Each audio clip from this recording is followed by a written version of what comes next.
Part in our series because I wanted to ask Mr. Bedwell 2 more questions. Your thoughts on free trade? Yeah, I like free trade. I am a free trader and not a fair trader. Okay. I think that I can't remember the guy, some old dead white guy a long time ago said that either trade crosses borders or troops will.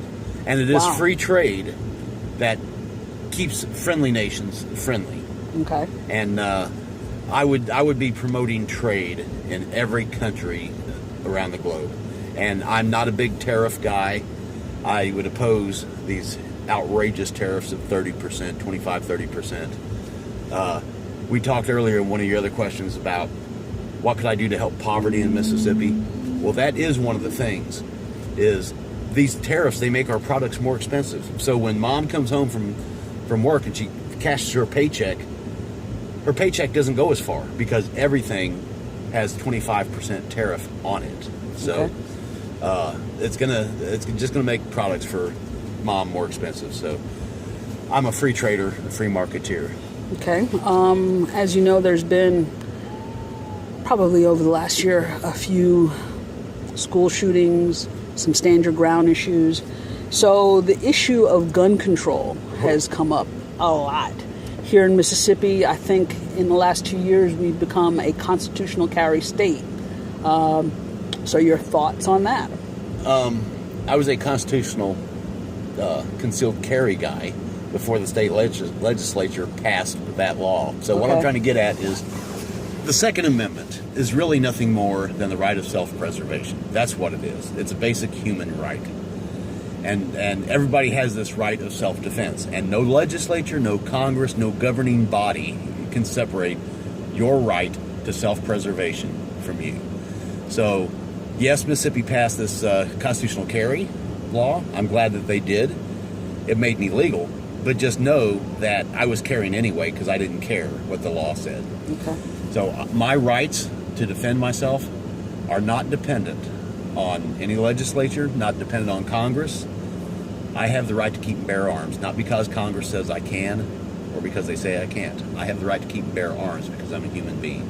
Okay. Last question. You ready? Oh, you said that before. Yeah, I know. I'm sorry about that.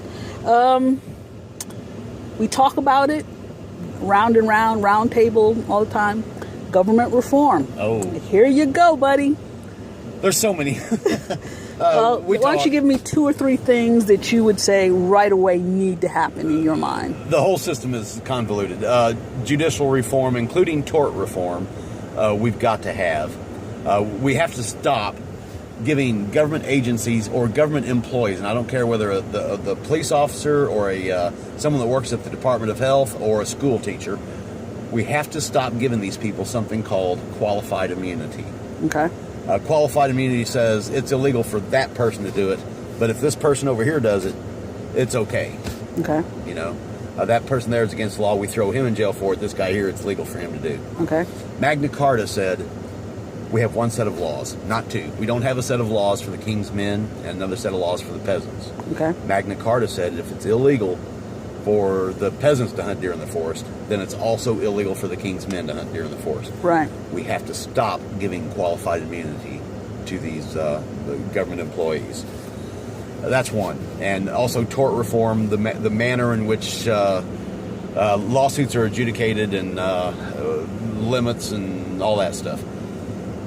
We have there was a Senator Sass from Nebraska talked about the Congress not doing their job, and he's absolutely right. They have relegated they've shirked their responsibility. What they've done is given decision-making authority and basically law-writing authority to government agencies. The Department of Health can promulgate a rule, and now all of a sudden it has the full force and effect of a law that never went through the legislative process. Every government agency can make their own rules and their own policy, and it has the same effect as the law. And we have judges enforcing that, when in fact that's no part of law at all. Okay. We have a legislative process. Our legislative process says Congress passes a bill, Senate and the House of Representatives. Then it goes to the President. The President signs it. It's the law. bureaucrats at the Department of Health, or Department of Education, Department of Agriculture, writing something down on a piece of paper. That's not law. They're not part of the legislative system. So that's one of the other government reforms we have to do. Okay. I think the office of the presidency, and I don't care. I said the same thing when it was George Bush, when it was Barack Obama, and now again with Donald Trump.